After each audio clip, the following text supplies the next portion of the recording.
আসসালামু আলাইকুম। আজকে আমি আলোচনা করব একটা জেএলপিটি রেজিস্ট্রেশনের সময় যদি আপনার নামের স্পেলিং, বাবা মায়ের নামের স্পেলিং অথবা আপনার ফটো, জেন্ডার এবং অ্যাড্রেস ভুল হয় তাহলে আপনার করণীয় কি? আপনি কি করবেন?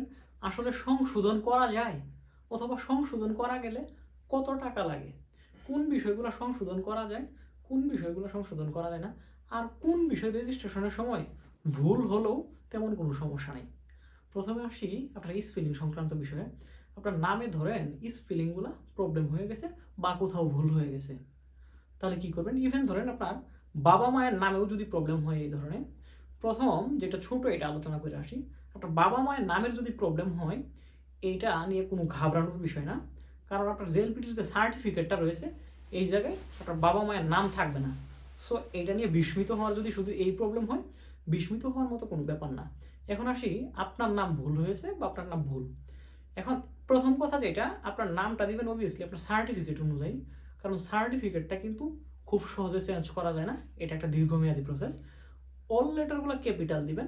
আপনার একটা নামের স্পেলিং ভুল হয়েছে, এখন এইটা নিয়ে ঘাবড়ানোর কিছু নেই। 1000 টাকার বিনিময়ে আপনি এটা চেঞ্জ করতে পারবেন। জেএলপিটি রেজিস্ট্রেশনটা যখন টোটালি অফ হয়ে যাবে, তারা সংশোধন করার একটা সুযোগ দেয়। সংশোধন করলেন, কিন্তু প্রথমে কি আপনি ইচ্ছাকৃতভাবে ভুল করবেন? না, এটা ইচ্ছাকৃতভাবে কখনো ভুল করা যাবে না। এইটা আপনি এমনভাবে একটু ঠান্ডা মস্তিষ্কে অ্যাপ্লিকেশন করবেন নামের স্পেলিংগুলো যদি ঠিক থাকে। তারপরে আসতেছে ফটোজনিত প্রবলেম। এইটাও সেম। আপনার ফটো যদি প্রবলেম হয়, আপনি প্রথমে আমি আগের ভিডিওতে বলেছি যে আপনার ফটোটা প্রপার সাইজ করে নেবেন 300x300, দেন 100 KB যেন নিচে হয়। আপনার অ্যাড্রেস জনিত যে প্রবলেমটা, অনেকেই অ্যাড্রেস দেখা যায় আপনার এনআইডিতে এক টাইপের থাকে, আপনার স্কুলে বা কলেজের যেটা সার্টিফিকেট ওইটাতে এক টাইপের থাকে, আবার পাসপোর্টের যে ওইটাতে এক টাইপের থাকে। বিশেষ করে পাসপোর্ট এবং এনআইডি যেটা, এটা তাদের আলাদা আলাদা ওয়েবসাইট আছে, ওয়েবসাইটে নামের যে স্পেলিংগুলো থাকে ওই অনুযায়ী হয়। অনেকেই বলেন যে আমার সার্টিফিকেটে তো বানানটা আলাদা টাইপের, আমার যে পার্মানেন্ট অ্যাড্রেস, কিন্তু পাসপোর্ট এবং এনআইডির সাথে ম্যাচ করতেছে না। আপনার সার্টিফিকেটে ইটা আছে, অ্যাড্রেসটা আছে, বানান ওইটা কখনো আপনি দেখবেন না, আপনার পাসপোর্ট অনুযায়ী দেখবেন। কারণ সার্টিফিকেটটা ধরেন আপনি বিভিন্ন একটা জায়গায় পড়তে পারেন, পড়ালেখাটা বিভিন্ন জায়গায় করতে পারেন, কিন্তু আপনি পাসপোর্টে পার্মানেন্ট অ্যাড্রেস চাইলেই চেঞ্জ করে দেওয়া যায় না।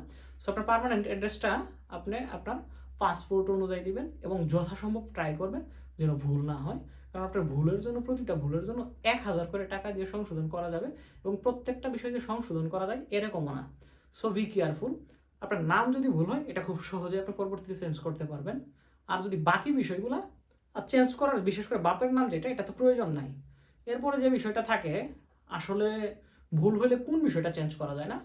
আপনি ধরেন রেজিস্ট্রেশনের সময় আপনার পাসপোর্ট নাম্বার টাম্বার বা আলাদা কোনো কিছু ভুল করে ফেলছেন, এটা চেঞ্জ করা যায় না।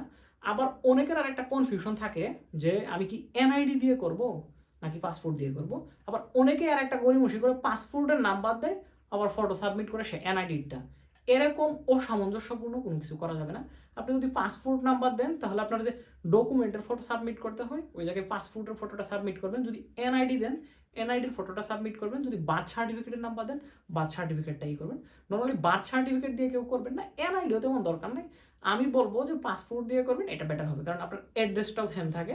এখন আবার অনেকেই কনফিউশন থাকে যে আমি কি এটা ডকুমেন্ট সাবমিট করব 2 পৃষ্ঠা করবো না 4 পৃষ্ঠা করব। আপনার যে জায়গায় অ্যাড্রেস এবং নাম আছে এই ফটোটা শুধু সাবমিট করবেন,